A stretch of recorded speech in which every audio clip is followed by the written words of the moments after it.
So welcome back aliens, this is David Reddy from Tanishq Learnings, and in this video we'll talk about Boolean algebra theorems.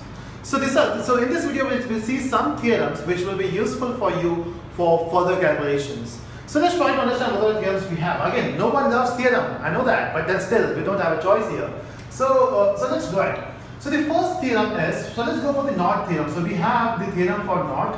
So what's the theorem here? So it says if you have a variable a, okay, if you have a variable a, and this a variable can have only two values. It can have either true or a false. So this a is a variable, and this variable a can have two values, either true or false.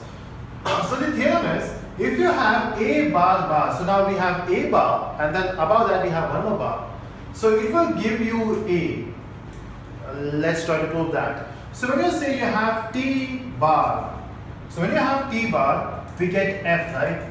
And then if you have t bar bar, you will be getting f bar, which is equal to t, right? So when your a value is t, and when you say a bar bar, it will give you a, and that's the proof. So when you have t bar bar, so t bar will give you f bar, and then f bar will give you t. So that's how it goes. So that is for. So this is the theorem for NOT operation.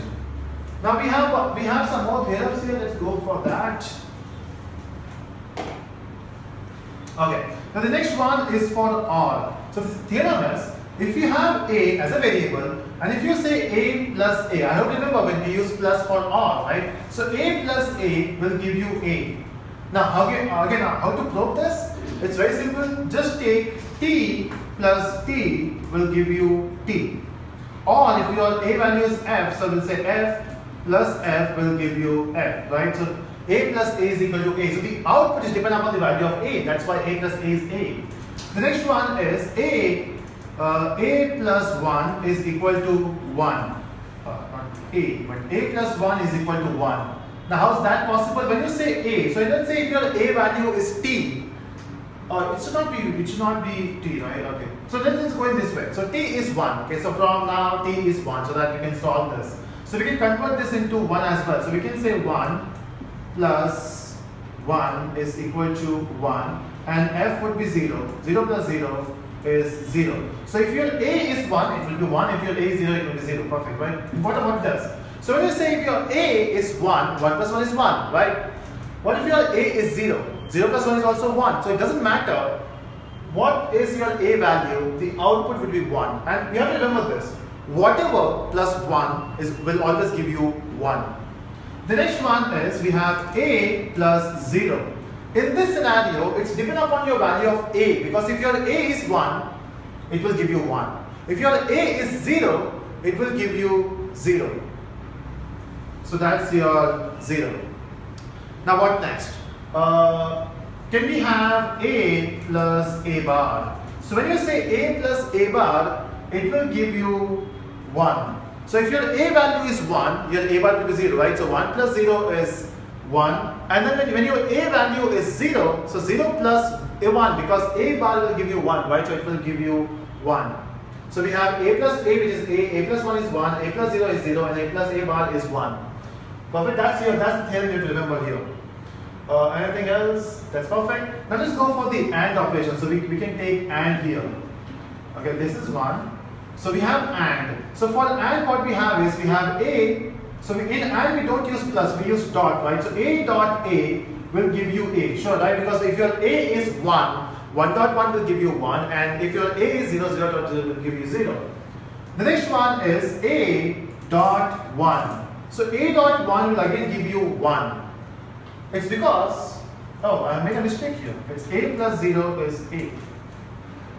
Hello, I said 1, I said a, but I don't know.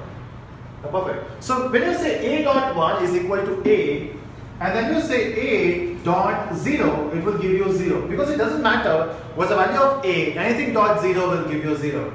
And then we have a dot a bar, it will give you 0. Because if an a is 1, 1 plus 0 will give you 0. And if your a is 0, doesn't matter what the next value, it will be 0, right? So 0 dot anything is 0. So that's the theorem for AND. So this is for OR, and that's for AND. Now we have some more thing. Example, we have this one. So we have some more theorems you have to remember. The first one is if you say a A, B, the whole bar. So this is your de Morgan's law. So this is de Morgan's law. Now what is de Morgan's law? So if you have A, B, we have two variables now. If you have A, B and the whole bar, you can separate these elements with the help of, so you can say by default we have dot there, right? So A dot B the whole bar. If you want to remove the whole bar, we can say A bar plus B bar. The next one is A plus B, the whole bar will give you A bar dot B bar. So we can separate those elements, but we have to make sure that the dot becomes plus and plus becomes dot. Simple, that is de Morgan's law. Then we have three more, which is reduction formulas. So reduction formula says if you have A plus AB, it will give you A. So whenever you have A plus AB is equal to, it will give you A. But again, if you are thinking how to prove this, it's very simple. You just have to create a truth table. So you have to create a truth table for this. Truth table for this, it will give you the same values. Same goes here. Create a truth table for this, it will give you A. So that's your first one. The next one is if you have A bracket A plus B, it will again give you A. And the third one is if you have A plus A bar B, it will give you A plus B. I don't know why my marker is going down and down. So maybe the ink is getting over now. So we have A plus A bar B will give you A plus B. So these are theorems you have to remember for the further calculations. So in the next video we'll talk about some calculations. We'll try to reduce the formulas. And that's it. If you like this video, do click on the subscribe button, do click on the like button, and thank you so much for watching.